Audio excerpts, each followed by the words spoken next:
حضرت صلی اللہ علیہ وسلم نے فرمایا، مجھے دوزخ دکھلائی گئی تو اس میں زیادہ تر عورتیں تھیں جو کفر کرتی ہیں۔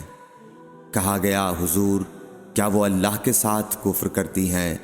آپ صلی اللہ علیہ وسلم نے فرمایا کہ خاوند کی ناشکری کرتی ہیں اور احسان کی ناشکری کرتی ہیں۔ اگر تم عمر بھر ان میں سے کسی کے ساتھ احسان کرتے رہو، پھر تمہاری طرف سے کبھی کوئی ان کے خیال میں ناگواری کی بات ہو جائے تو فوراً کہہ اٹھے گی کہ میں نے کبھی بھی تجھ سے کوئی بھلائی نہیں دیکھی۔ صحیح بخاری حدیث نمبر 29۔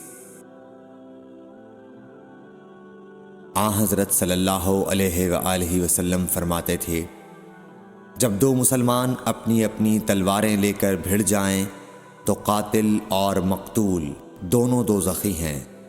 عرض کیا گیا، یا رسول اللہ، قاتل تو خیر ضرور دوزخی ہونا چاہیے، مقتول کیوں؟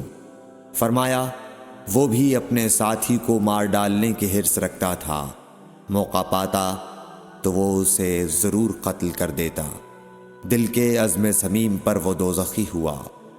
صحیح بخاری حدیث نمبر 30۔